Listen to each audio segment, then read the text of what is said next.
Today on the Matt Walsh Show, the media claims that many Americans still don't want to leave their homes and get back to their lives. They want to stay barricaded in their homes. They're not ready to be done with the lockdown yet.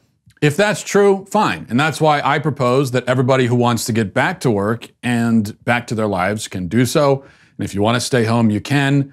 I think that's the path forward. It's an easy solution. What's the problem? We'll talk about that. Also, 5 headlines, including the arrest of the 2 men who shot Ahmaud Arbery, and we'll talk more about that case today, especially in the emails. Got a lot of email about it. And in our daily cancellation, I cancel a news channel that shamed a guy for the crime of operating his ice cream truck. And you have to see this video just to see how proud of itself these quote-unquote journalists are for shaming this guy. So we'll talk about all that coming up.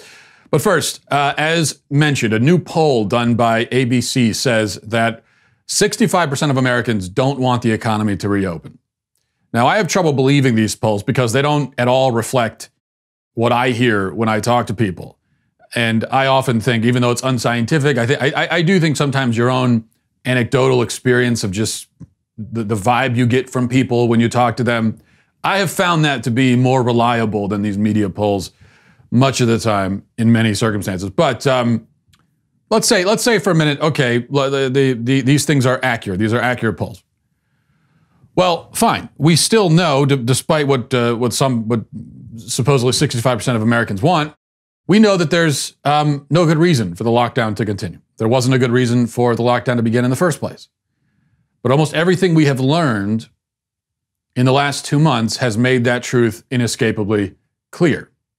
Okay, so to be in favor of the lockdown 2 months ago is one thing. To be in favor of it now is quite another, because we have a lot of data under our belt now, a lot of experience, and it all points to the fact that that there is no justification for this. Over 33 million people have been put out of work. Many businesses on the brink of or over the edge of bankruptcy. Our economy teeters near total collapse, and all of this not to prevent deaths or to stop the virus, but merely to delay the inevitable moment when we have to figure out how to live in spite of it. This is all a delaying tactic. There are still people, I think a lot of people in this poll don't understand. I think part of the reason why they're in favor of the lockdown is they still don't, and probably because they're getting their news from places like CNN, they don't understand what the lockdown is actually supposed to accomplish. It's not supposed to save any lives, really. It's just supposed to delay. It's a delaying tactic. For most of us, the risk of returning to our jobs and our lives is very low. The virus primarily victimizes the old and the infirm, which is why it has had a hugely disproportionate impact on nursing homes. As I argued a few days ago, I laid out the numbers. We talked about this. In many states and many countries, nursing home fatalities account for more than half. I mean, sometimes we're talking 70, 80, 90% of all COVID-19 fatalities. When you add the elderly who are not in nursing homes, okay, so that's just specifically people in nursing homes. Then what about the 75 and over crowd who are not in nursing homes? And then you also add in people with pre-existing conditions. It becomes evident that young and healthy people are very unlikely to die from this disease or to be hospitalized because of it. In fact, young and healthy people, I mean, the threat of death from COVID-19 for a young and healthy person isn't that much more than the threat from the flu. That's what the numbers tell us. I know we're not supposed to make these comparisons. I don't care. That's what the numbers tell us. Now, that doesn't mean that we should cavalierly throw aside all precautions and safety measures and just throw it all to the wind and everything. No, that's not what it means. And that's another problem with these polls, is that I think the way it is presented is, do we have a lockdown or do we do nothing whatsoever and just pretend like everything is normal? Like, those are the two options that are presented. But that's not actually, the people who want to end the lockdown, most of them, that is not what we are proposing. You could still have plenty of safety measures, plenty of social distancing measures. You can take plenty of reasonable precautions while sort of going about your life. And if you do that, the threat level as a healthy person to you will be quite low. And we should be, and this is the point, we should be allowed to take that risk if we wish. for a culture that supposedly values autonomy and being pro-choice so much, I think this position should be appreciated. We should be able to choose to take that risk if we wish. But this brings up an important point. The argument, the retort is that, well, even if the young and healthy go back to their jobs, if we allow that to happen, and we allow them to reclaim their lives, well, the problem is that they might spread it to people who are not in that category. So remember, Governor Cuomo said a few weeks ago that for all the people who want to, for the people who have the audacity to want to get back to their jobs and feed their family, he said, it's not about you. It's not about you. It's not about you, it's about me. I mean, that's basically exactly what he said.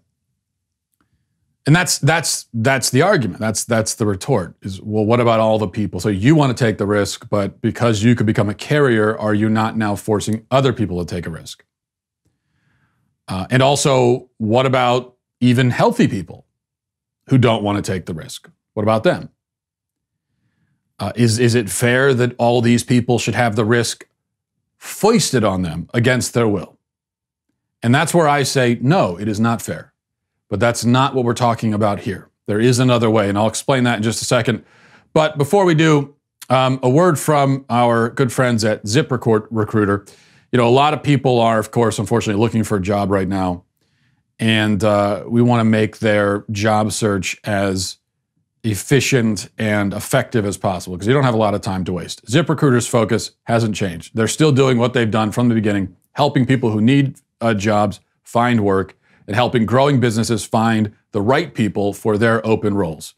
So what ZipRecruiter's always done, and that job is more important now than it has ever been, literally. So if you're looking for a job right now, know that ZipRecruiter is working with you to find the right job faster. ZipRecruiter is dedicated to helping you get hired, whether you're looking for jobs in caretaking, to delivering food and goods, to building medical facilities, to supplying protective equipment, so much more. There are many jobs that need to be done even now. In fact, ZipRecruiter's app will send you up-to-date job openings so you could be the first one to apply.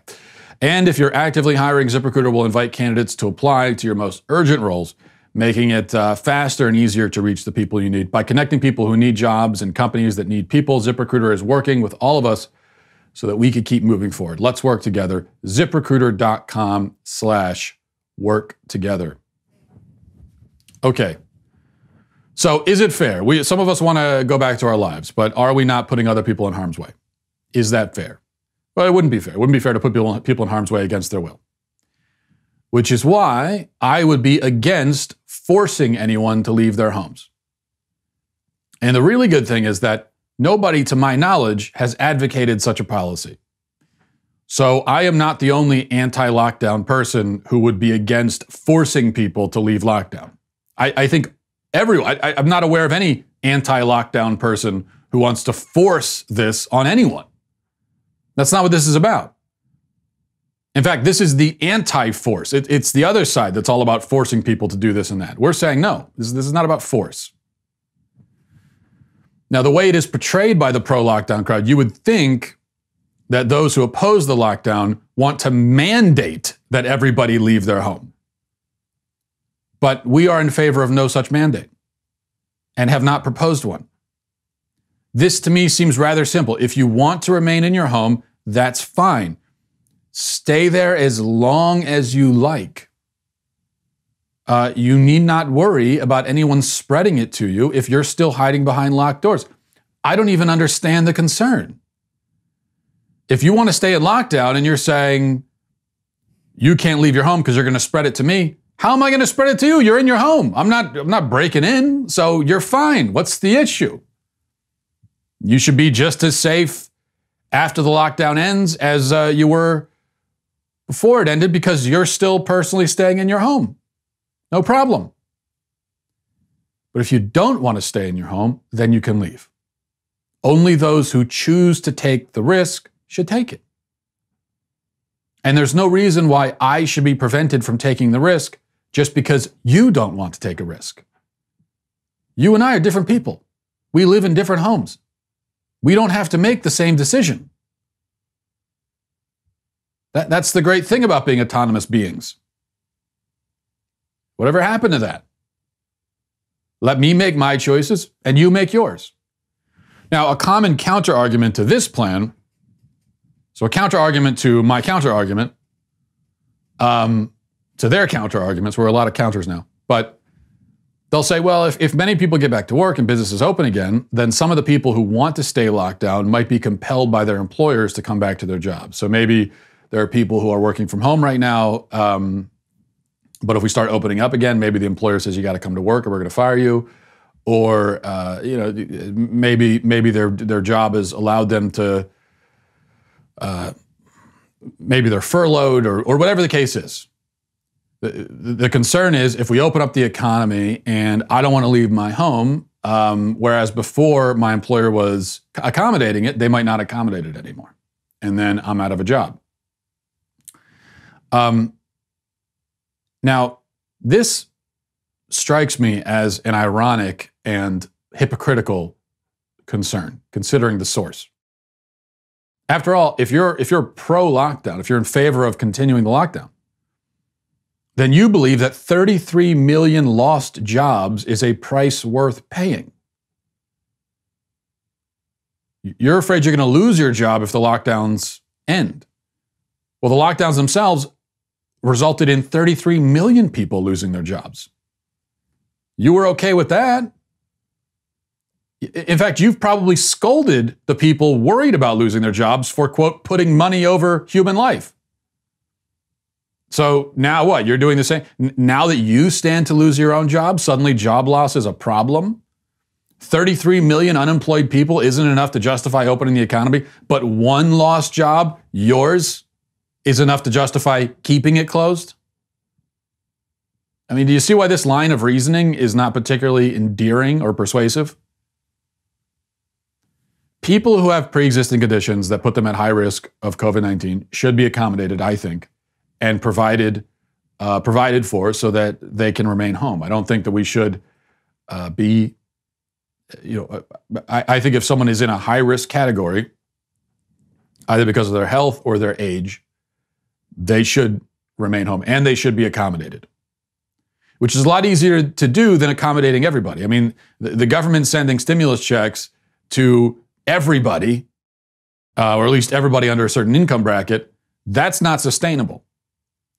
Sending stimulus checks to a much smaller group of people, a targeted smaller group of people who have to stay home because of their health condition, that I think is much more sustainable, and that's something we could do. The elderly, most of them aren't working anyway, so they should remain quarantined. But the young and healthy ought to be given the option to return to work. If any young and healthy person wants to stay home indefinitely because they're afraid, they're free to make that choice. I don't think we should subsidize that choice. Yes, that's correct. If you're young and healthy, you're not sick, you're not elderly, I don't think you should be forced out of your home, but I do think the lockdowns should end, and I don't think we should subsidize you. I don't think you should get any checks from the government. If you want to stay home indefinitely because you're afraid of germs and viruses, you're free to do that, but you got to figure out how to make that work for yourself. I don't think that it's society's job to make that work for you. We're going to get the economy going. We're going to get society rolling again. If you don't want to be a part of that, fine, but we're not going to pay you. We're not going to pay you to do nothing. But again, these are the people who like to preach about the superfluousness of financial concerns during a time like this. These are the very people who've been saying, how dare you be concerned about finances? All right, well, now I'm saying to you, how dare you be concerned about it? You didn't care about the finances of 33 million people who lost their jobs. Am I supposed to care about yours? I mean, you'll forgive me if I treat your financial situation as superfluous, considering you've done that to everybody else in the country. And now it's a problem. Now, if your financial concerns are not superfluous, then you might decide that it's worth it to get back out into the world and take the risk. And that's a decision you should have the power to make. We should all have the power to make. Let everybody figure out their own priorities, their own needs, their own acceptable level of risk. Let them choose which door they're going to walk through and then walk through the door. That's what it means to live in a free country. Let's move on to headlines. Number one, we talked yesterday at length about the case of Ahmaud Arbery, who was shot dead in the street by Gregory and Travis McMichael. The McMichaels, father and son duo, claimed they were just making a citizen's arrest, but for reasons that I went into detail explaining yesterday, that excuse just really doesn't wash at all. Now the McMichaels have been arrested. A day after the video went public, arrests were made. But the shooting happened back in February. And prosecutors have had this video in their possession for a while now. So why did it take public outcry to spur arrests? That alone is an enormous outrage. It would seem that local law enforcement intended to cover this up and let the killers go without facing any kind of trial. And if that video doesn't come out, these guys are still on the street. That seems obvious. Remember, the first two prosecutors in this case recused themselves because of their connection to the elder McMichael. It's obvious that the people, the powers that be down there making these decisions in Georgia, really didn't want to prosecute these guys. Really didn't want to. Well, and why is that? Many people say it's because of racism. I think another potential explanation is that the elder McMichael is a former cop. And to me, this all reeks of cops trying to cover for their own, cops looking out for their own kind of thing. That's what it seems to me to be. And it certainly wouldn't be the first time that happens. Number two, the unemployment rate is 14.7%. Or in fact, numbers just came out today. The unemployment rate was 14.7% in April, which is officially the highest unemployment rate since the Great Depression. And I think the highest unemployment rate since they started officially tracking these numbers in the 40s. When you factor in the people who are underemployed and that they went from full-time to part-time, that number is 23%. Remember, that's just April. And remember, this does not count the millions of people who haven't filed or couldn't file or don't qualify for unemployment. So the worst unemployment rate since the Great Depression is actually an understatement. That's actually a very conservative way of putting it. And we did all this. We locked 33 million workers in their homes because of a virus that mostly kills people in nursing homes. And then we kept sending infected people into the nursing homes. Amazing. I really believe historians of the future will spend their whole careers trying to figure out what happened here and why we did what we did. And they won't be able to understand it. And I don't understand it either.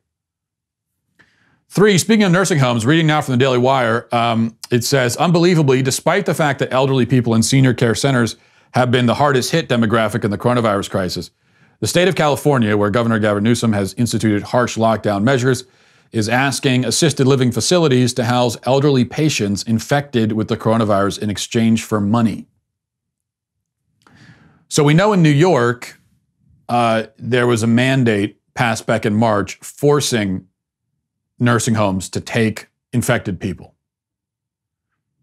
And there was one, we talked about a few days ago, there was one nursing home in particular had no coronavirus cases or deaths. They were forced to take in 2 coronavirus cases, and then shortly after, they had 30 people die.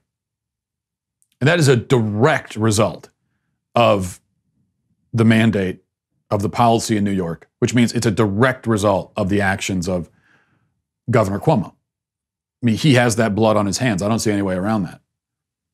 And now you got similar things going on in other parts of the country. In California, they're going to bribe you to take in coronavirus patients. It's incredible. I mean, to have this level of incompetence, and it's still happening, even now. And I also don't want to hear, when I talked about this a few days ago, the excuse some people offered is, what else are you going to do? If you have an elderly person who has coronavirus, where else are you going to put them? They need around-the-clock care. Where else are you going to put them? Here's my answer to that. Literally anywhere else, okay? Anywhere else would be a better place than a nursing home. And besides, what about all these extra facilities that were set up, especially in New York. They set up all these extra facilities that, they brought in ships and everything. Most of that stuff ended up going empty. What about putting the elderly coronavirus patients there and giving them round-the-clock care? Instead of setting them right back into a nursing home, and nursing homes, which, by the way, were not given time to set up and be prepared to handle this. And so the virus spread like wildfire. And yet, these governors who are doing this, Cuomo, Newsom, the governors who have the worst outbreaks and have handled it most incompetently, they're the ones hailed by the media. The media is constantly falling to their knees, polishing Andrew Cuomo's shoes, talking about what a great job he's doing, how they should replace Biden with him. And yeah, anybody would be better than Biden for the Democrats probably at this point, but even Andrew Cuomo. But here's the way the media is presented. You want to talk about living in an upside down world. The governors who've had the worst outbreak and have had the worst response to the outbreak, they're the ones who are hailed as heroes, while the governors who have best controlled their outbreaks, like in Florida, are somehow the villains of coronavirus.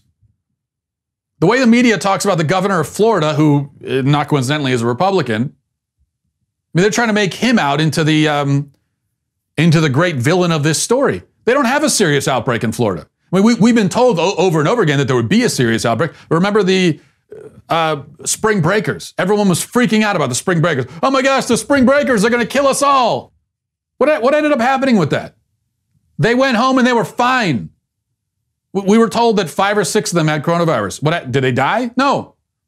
Apparently, it was okay. It really worked out fine, actually. 4, and Andrew Cuomo, on top of sending coronavirus patients into nursing homes, he also decided to clean the subway system for the first time this week. This thing's been going on for 2 months, and this is the first time that he shut down services overnight to actually do a thorough cleaning of the subway system. Yeah, but what a brilliant leader. Brilliant leader. What great brilliance. Give me one good... Can anyone... I keep hearing how brilliant of a leader he is, but why? What has he actually done that's good? Point to the success. He sounds great in press conferences. Yeah, his press conferences are great. Great press conferences. Really comes off great. Oh, and he has those cute little interviews with his brother on CNN. Aren't they so cute together? That's what matters. Which, even that, can you imagine if Fox News had employed a member of the Trump family?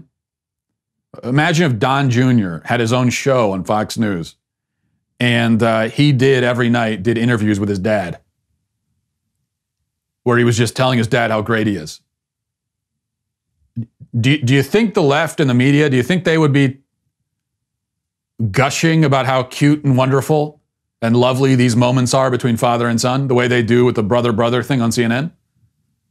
No, they would say this is outrageously inappropriate. This is bad journalism. We're in the middle of a pandemic. Okay, if you've got someone on, an elected official who's heading up the response to this, whether in New York or nationwide, you need to actually ask him some good questions. Don't bring in a family member to question him. 4, and here's an odd way to pay tribute. Here's a tweet from the NYPD. It says, JetBlue aircrafts will conduct a flyover over Manhattan, Queens, and the Bronx to salute frontline first responders and healthcare workers. The aircrafts will fly at approximately 2,000 feet. Please follow social distancing guidelines if viewing in public. Oh my gosh. What are we doing? First of all, it's New York. Why would you think that people are going to be excited to see commercial aircraft flying low to the ground through the city? Like, of all the ways to pay tribute in New York, how is that your go-to? And meanwhile, the NYPD is constantly, they're arresting people for not social distancing. And now you're staging a spectacle for people to come outside and see? Number 5, okay, there's too much anger. I got to calm down. I need to find something positive. Okay, so here we go. I play a lot of TikTok videos on this show for good reason, because that's always news, relevant news. Usually it's TikTok videos that have gone viral, and usually in a negative way. But I want to inject a little positivity. So here's a viral TikTok video that I personally found both informative and inspiring. Watch this. Hey guys, so I get a lot of questions about hot tea. So today I wanted to show you what this American girl likes as hot tea. So I mix a lot of ingredients together. So first is 1 cup of Insta tea, 2 cups of Tang Country Time lemonade, 1 cup of sugar, another cup of sugar, a little bit of cinnamon, a little bit of cloves. Mix it all together. Put some water in a cup. Heat your water in the microwave. Add a few teaspoons to your hot water. Give it a little stir. And that's what I like for hot tea. That looks delicious. You see, true culinary geniuses are never appreciated in their own time. So people are making fun of this woman for that recipe, but she will be remembered by history and revered. And in fact, this snack kind of reminds me of a snack that I came up with. If you're looking for a meal to eat with that delicious tea, here's one. You could try this. Lightly fry some bacon. You wrap it around a Snickers bar. Cover with shredded cheese. Pop it in the microwave for 5 seconds, just enough to get the cheese a little bit melty. And then you top it with gravy. Eat it with a fork and knife.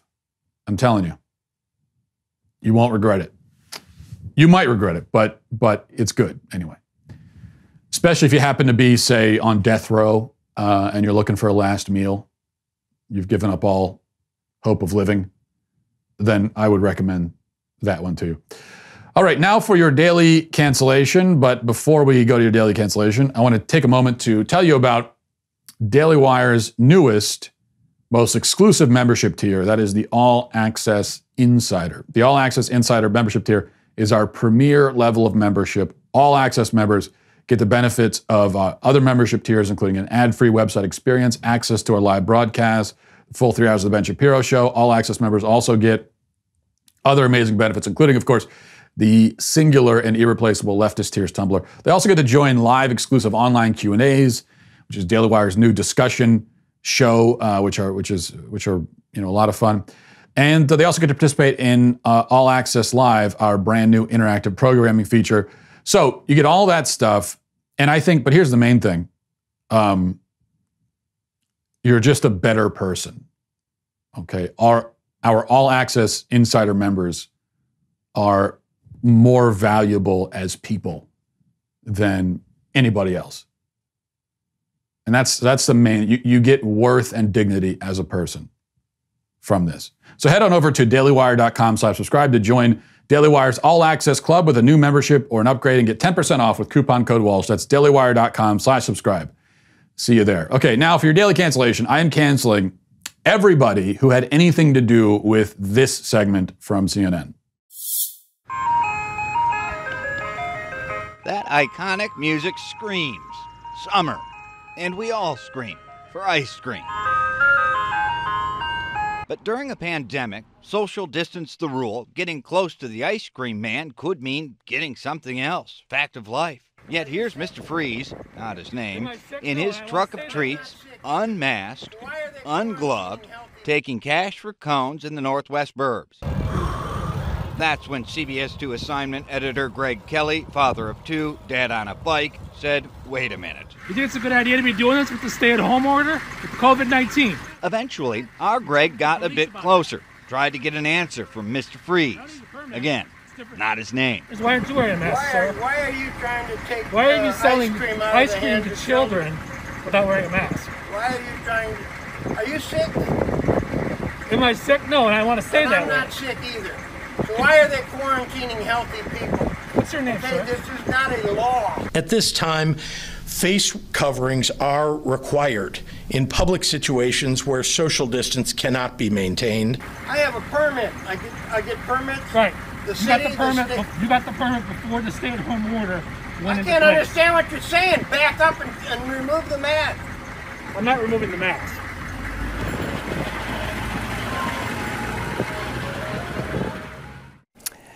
He drove off after the questioning by our assignment desk editor, dad, biker, and journalist Greg Kelly. But this all happened in Hoffman Estates, and tonight we'd learn ice cream trucks there are banned. Have been for years. The village manager tells us if you see that ice cream man, call 911.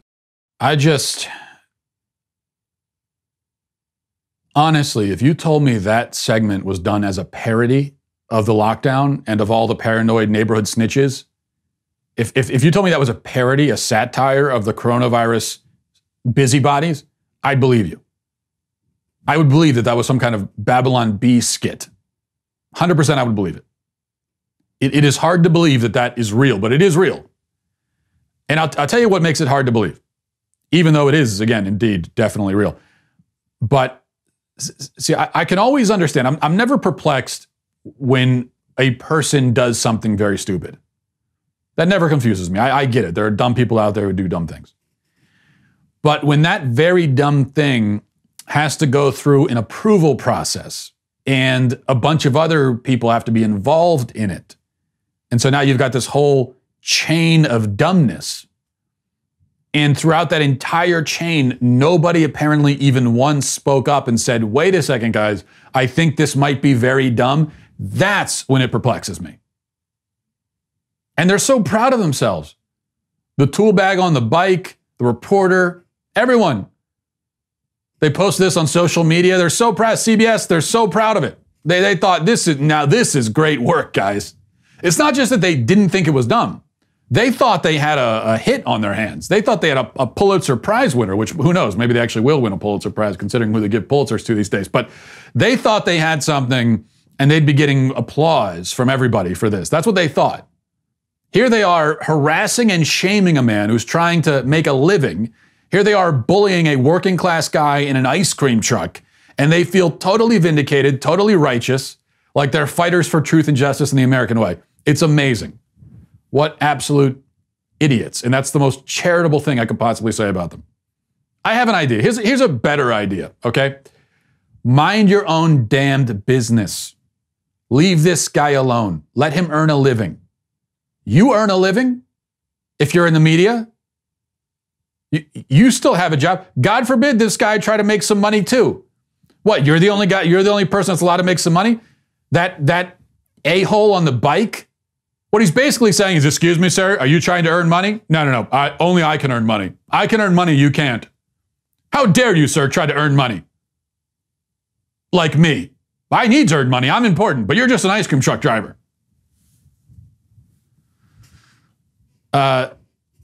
Even if it was necessary to shame this guy, which it isn't at all, not even a little bit, at all. No, it's not at all. But even if it was, why would you think that you, as a person in the media, someone who has a job and is well compensated, why would you think that you, of all people, should be the person to do it?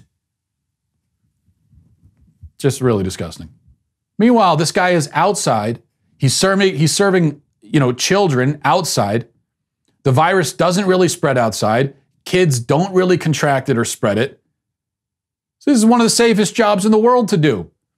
There is no reason. And if anyone's being put at risk, it would be him as the ice cream truck driver. If anybody's at any, and he's not really at any real risk either, but if anybody's at risk, it's him. So he's making a decision because he wants to earn a living and he wants to sell some ice cream. There is no reason why ice cream trucks shouldn't operate during this. In fact, I think we could all use some ice cream right now. I think we could use the sound of an ice cream truck driving down the street. There should be more of them, not less. We should be sending out fleets of ice cream trucks.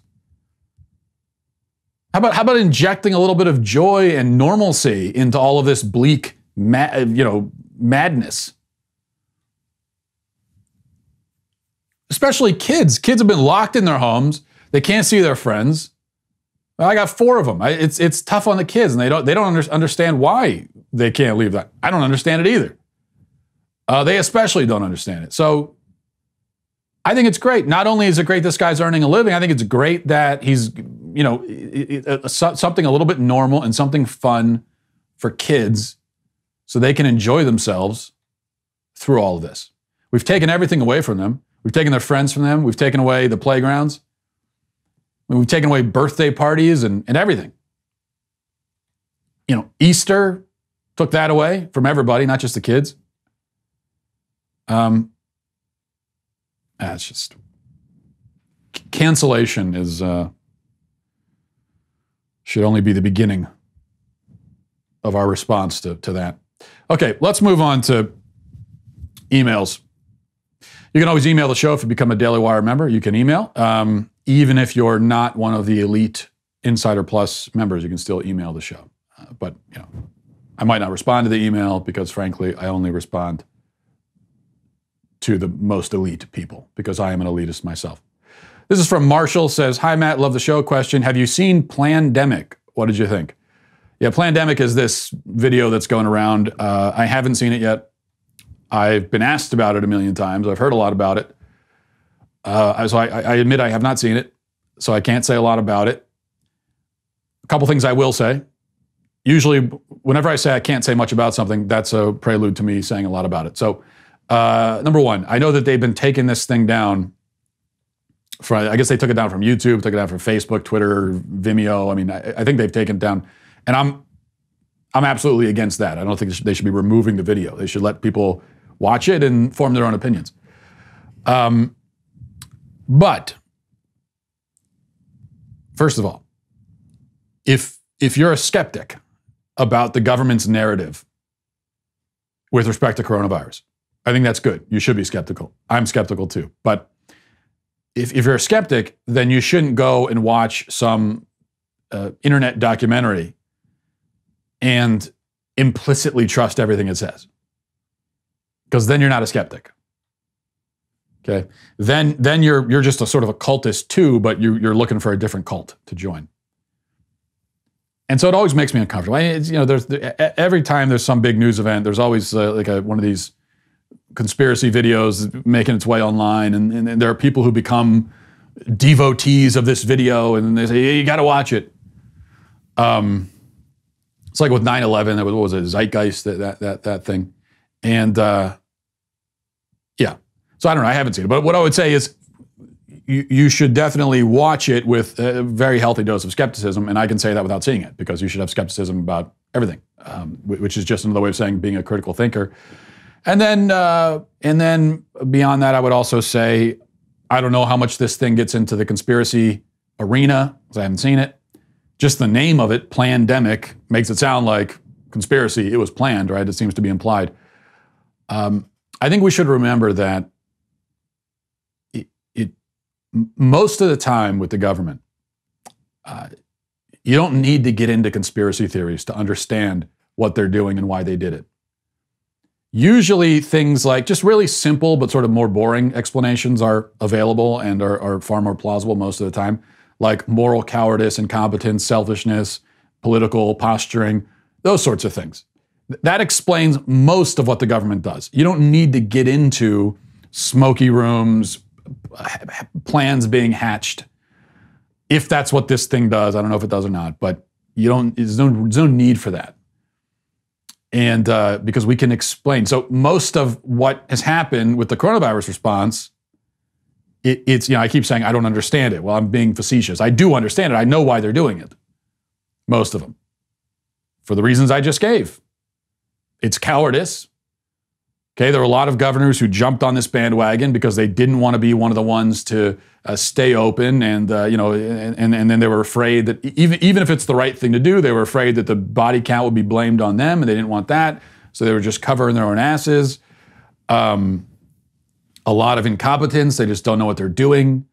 A lot of selfishness; they're only worried about their own, themselves and their own image.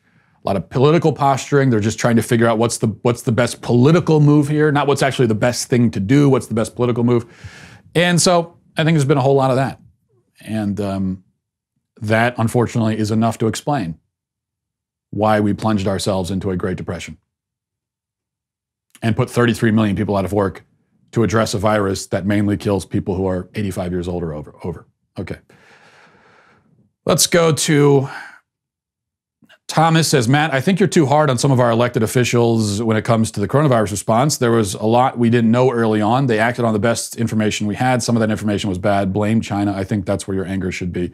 No, I disagree with you. Yeah, I mean, blame China. We should be angry at China. But I think that in our anger at China, we should not lose sight of the fact that our own government deserves quite a lot of anger as well. In fact, the Great Depression that we're now heading into and 33 million people unemployed, that is not the fault of China, actually. That's because China isn't the one who set our policy. Yeah, they may have sent the virus here, sent in the sense of it emanated from them and perhaps from one of their laboratories. So it may be their fault that the virus came here, but they didn't set the policy. They didn't decide how to respond to it. They responded how they responded. But they didn't make that decision for us. We made that decision. And by we, I mean government, people in government, bureaucrats and elected officials. So they should get a hell of a lot of our anger. And you say we didn't have all the information early on. Well, sure we didn't. But there was a lot of stuff we did know early on. The fact that it mainly affects the elderly, we knew that early on. The fact that it doesn't seem to be affecting children that much, we knew that early on. I mean, there was a lot of basic stuff we did know early on.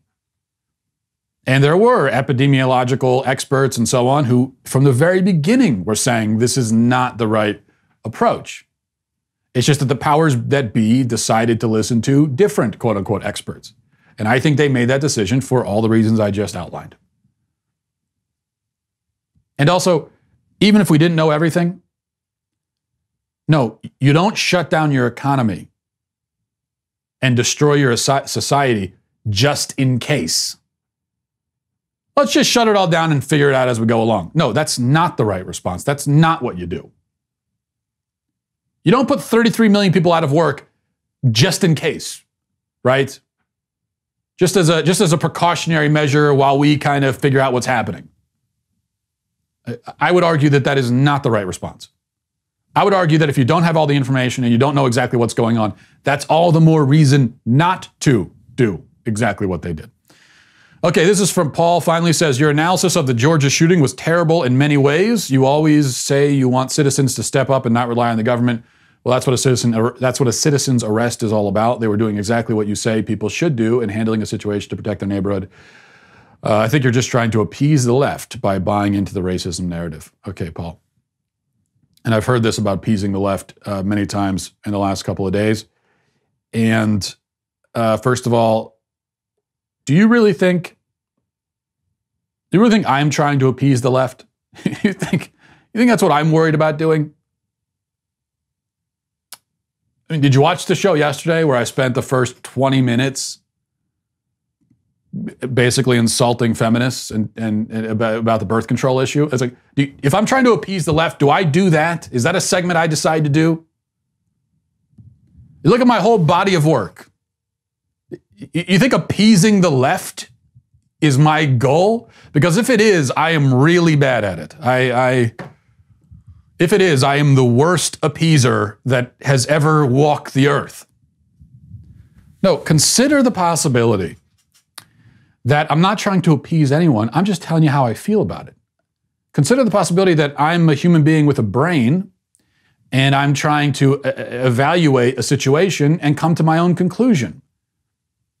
This idea that every time you happen to agree with the left on a particular issue, you're appeasing them is so dumb and so boring. Just stop it with that.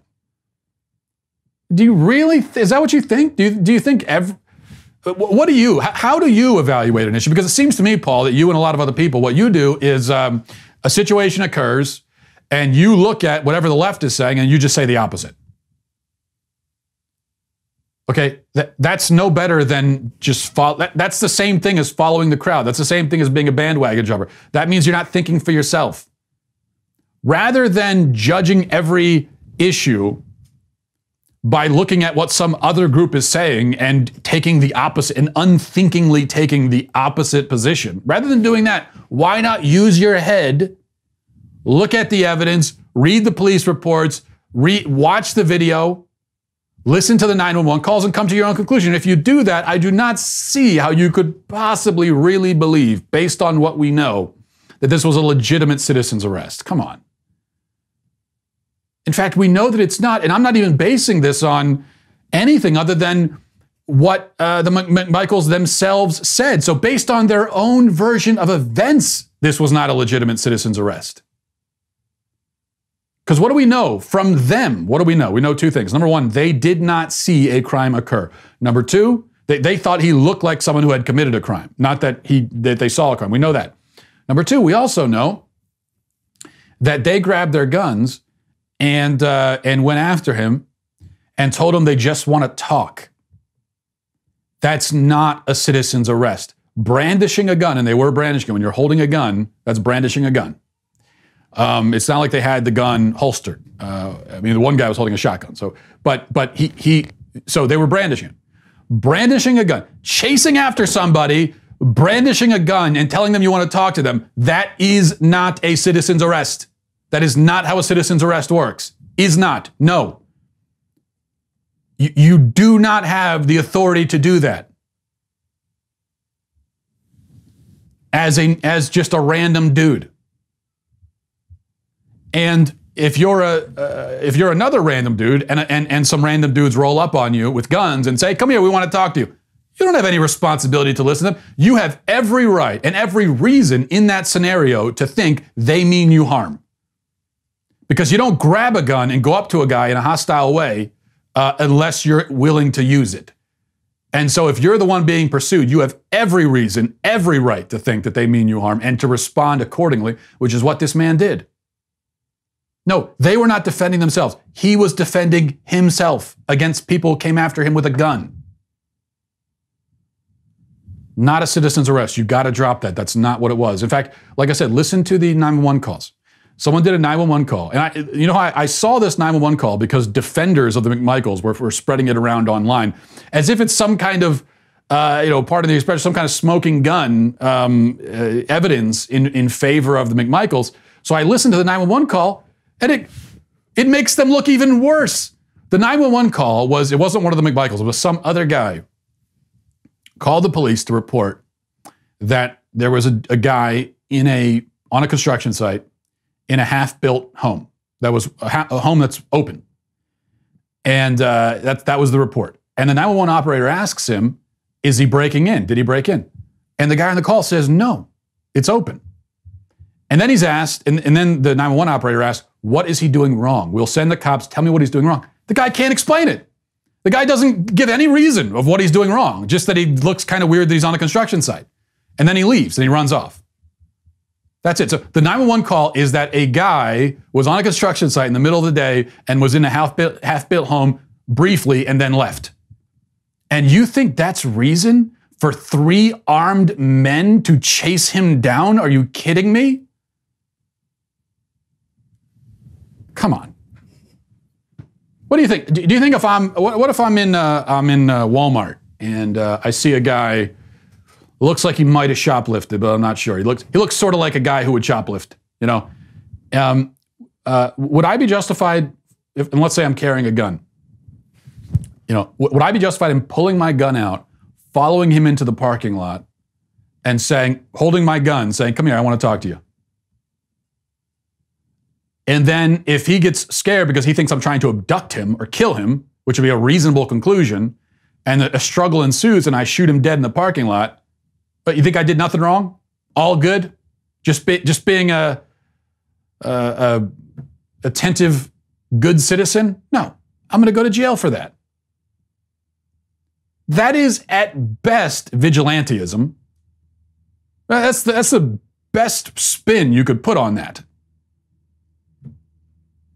Okay, you don't have to be very creative to see if we allow this kind of thing, like armed citizens to just grab guns and chase down people who look like they may have possibly committed crimes and question them at gunpoint. Like, do you really think that's what we should allow? That's what the law should be? I don't think you do think that, Paul. I mean, the people who are reflexively defending the McMichaels on this, it's one thing if you want to take a position of we don't know all the facts. Let's let the process play out. Okay, fine. But the people who are offering full-throated defenses like you are of these two guys, even after the video that you saw, I just flat out don't believe that you really think objectively they were justified. I flat out don't believe it. I don't believe you. What is your motivation? I don't know, but I don't believe it. Because this is, any rational person should, at a minimum, say there is cause for concern here. It's good they were arrested. We need to look into this. All right. We'll wrap up. Okay, in fact, one other example. Okay, I got to finish up. In fact, I mean, if you think about it, we've all, maybe a lot of us have been in a situation not unlike this. Didn't go this way, but what I mean is, think about a time when you have seen someone in public acting in a suspicious way. A lot of us have been. So example for me, a little while ago, I was on the road. There was a car in front of me driving very erratically, okay? Clearly somebody on drugs or drunk. You know, it was one of those things, very obvious from the way the car was driving. And so I called the police because this is someone who could kill himself or someone else. You know, I'm not going to just let him drive off. I feel like I have a moral responsibility. So I called the police, and I followed the car at a safe distance just so I could tell the cops where he was going. And pretty soon the cops got there and I left. My part was done. Okay. Would I have been justified in running the guy off the road and grabbing a gun and telling him to come out and talk to me? Or in fact, forget about the gun. What if I had just run him off the road and in the process, he veered off into a ditch, hit a tree, and died? Would I be at least partially responsible for that? I am the one who ran him off the road. I think you would say, yeah, I mean, I killed the guy. You might say, well, he was in danger already, but I killed him. And my actions directly killed him, and so I would go to jail for that. So the analogy here is clear. They could have followed the guy to death. He was on foot. They were in cars. They had 2 cars. It was actually 3 guys in 2 cars with guns for an unarmed dude in the road in the middle of the daylight. They could have just followed him and waited for the cops to show up. They weren't out in a desert 6 hours from the nearest police station. No, instead they wanted to be the hero. They wanted to play tough guy. They wanted to play action hero. They were acting like they were in a movie. Someone died. They killed him. They need to go to jail. I'm glad they were arrested. Very glad for it. Okay, we'll leave it there. Thanks for watching, everybody. Have a great weekend. Godspeed.